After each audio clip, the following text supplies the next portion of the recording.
नमस्कार साथियों, एक बार फिर आप सब साथियों का स्वागत है। तो आज बात करने वाले हैं बिहार पुलिस 2026 भर्ती के बारे में, जिसमें कांस्टेबल ऑपरेटर के लिए 993 पदों पर वैकेंसी आने वाली है। एक्चुअली ये वैकेंसी आ चुकी है और इसमें important dates, exam date, notification date, qualification या फिर कैसे फॉर्म फिल करना है और प्रोसेस क्या होने वाली है, उसके बारे में सब कुछ डिटेल से जानेंगे। तो बने रहिए वीडियो में। आगे इसमें दिया है इम्पोर्टेंट, जो कि आप सबके लिए और हमारे लिए इम्पोर्टेंट है, वो है लास्ट डेट। तो इसके लिए जो लास्ट डेट है भर्ती के लिए वो 31 मार्च 2026 है। तो आप सब साथी डेट मिस ना हो जाए उससे पहले इसके लिए ज़रूर अप्लाई कर दें। और जिन भी साथियों ने कर दिया है उनके लिए ये कहना चाहूँगा कि अभी जो एग्ज़ाम डेट है वो भी कंफर्म हो जाएगी जल्दी, तो उसकी जानकारी भी आपको दे दी जाएगी।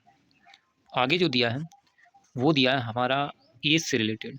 हालांकि जर्नल के लिए जो एज है वो 18 से 25 है, लेकिन इसमें जो एज रिलैक्सेशन की बात की गई है वो हमारे डिटेल नोटिफिकेशन में ओबीसी के लिए, इसके अलावा जो एससी और एसटी हैं उनके लिए एज का भी एज रिलैक्सेशन वो ले सकते हैं। जर्नल के लिए जो दी है वो 18 से 25, और जो भी अदर स्टेट के स्टूडेंट इसके लिए अप्लाई करना चाहते हैं उनके लिए भी 18 से 25 एज इसमें होने वाली है।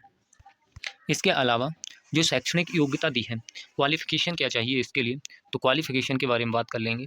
क्वालिफ़िकेशन के तौर पे 12th पास होना चाहिए, जो कि मैथ, भौतिकी, रसायन, यानी कि मैथ तो दिया ही है, गणित जिसमें लिखा है। इसके अलावा फिजिक्स और केमिस्ट्री, यानी कि पीसीएम ग्रुप से 12th कंप्लीट होना चाहिए। अब किसी किसी ने कॉमर्स से किया है, किसी ने आर्ट्स से किया है, होम साइंस से किया है या एग्रीकल्चर से किया है, तो वो इसके लिए एलिजिबल नहीं होंगे। केवल और केवल पीसीएम से, किससे, पीसीएम ग्रुप से जिन्होंने 12th पास किया है वो इसके लिए एलिजिबल होंगे। अब कोई पीसीबी से कर लेता है जिसमें फिजिक्स, केमिस्ट्री, बायोलॉजी आ जाता है, तो वो भी इसके लिए एलिजिबल नहीं होंगे। इस बात का विशेष ध्यान रखना है। कुछ इसमें परसेंटेज भी दिए हैं, जैसे कि जो जनरल कैटेगरी का स्टूडेंट होगा उसका मिनिमम 50% मार्क्स होना चाहिए, इतना तो होता ही है।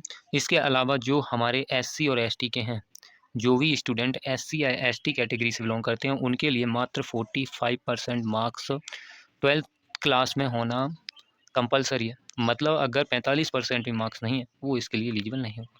आगे बात कर लेते हैं आवेदन शुल्क के लिए। तो कोई भी वर्ग हो, चाहे वो एससी हो, एसटी हो, ओबीसी हो, जर्नल हो, ईडब्ल्यूएस हो, या फिर अपने जो विशेष कोटा आ जाते हैं उनसे, मात्र 100 रुपये सबके लिए फ़ीस होने वाली है। तो केवल और केवल 100 रुपये फ़ीस है। गर्ल्स, बॉयज़ ऑल कैटेगरी के लिए 100 रुपये इसमें फ़ीस होगी। बाकी कंप्यूटर चार्ज 50-60 रुपये जो भी लगता है उस वो होगा। आगे बात कर लेते हैं चयन प्रक्रिया क्या होनी होगी। तो चयन की जो प्रक्रिया होगी, प्रोसेस जो कंप्लीट होगी ना, उसके बारे में बात करेंगे। प्रोसेस जो होगी उसके बारे में डिस्कस कर लेते हैं। तो सबसे पहले इसमें एक रिटन एग्ज़ाम होगा। रिटन के तौर पे वही सीबीटी एग्ज़ाम होता है, और अभी मैं इसके लिए श्योर नहीं हूँ कि सीबीटी होगा या फिर ओआरएम बेस्ड होगा। सीबीटी मतलब कंप्यूटर, सीबीटी जो होता है वो कंप्यूटर बेस्ड टेस्ट होता है, जिसमें पेपर के हिसाब से नंबर ऑफ क्वेश्चन के लिए मार्किंग जो होगी वो डिफरेंट हो सकती है। इस पे भी हम चर्चा कर लेंगे। इसके अलावा इसमें जो लिखित परीक्षा होने के बाद सीबीटी होगी या फिर ओआरएम हो सकता है। क्या हो सकता है? ओआरएम हो सकता है, ऑप्टिकल मार्क रीडर, जिसमें हम क्या करते हैं, डार्क गोले कर देते हैं, वो वाली प्रोसेस इसमें अप्लाई की जा सकती है। तो इन दोनों में से कोई ना कोई सा रिटर्न एग्जाम होगा।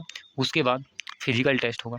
फिजिकल के मेजर भी अलग अलग होते हैं, तो फिजिकल होगा। उसके बाद डॉक्यूमेंट वेरिफिकेशन, यानी 3 चरण इसमें बेसिकली होने वाले हैं। पहला रिटर्न होगा, फिर फिजिकल होगा, उसके बाद अपना डॉक्यूमेंट वेरिफिकेशन, और ये तीनों प्रोसेस होने के बाद अपना फाइनल मेरिट आएगा। क्या आ जाएगा जी? फाइनल मेरिट आ जाएगा। तो फाइनल मेरिट आ जाएगा और ये इसकी चयन प्रक्रिया होने वाली है। तो जो भी साथी अप्लाई करना चाहते हैं उन सभी के लिए, अगर अप्लाई करना है तो अप्लाई के लिए csbc.bihar.gov.in साइट पे जाके आप अप्लाई कर सकते हो। और एक बात ध्यान रखना है, 31 मार्च 2026 तक आपको अप्लाई करना होगा। इसके बाद डेट एक्सटेंड होगी कि नहीं होगी तो ये ना मैं जानता हूँ और ना ये बोर्ड बता सकता है। तो लास्ट डेट का आपको इंतज़ार नहीं करना है और ना ही लास्ट डेट तक रुकना है। तो आशा करता हूँ ये जानकारी अच्छी लगी होगी। बाकी अपने दोस्तों के साथ शेयर कर सकते हैं। धन्यवाद।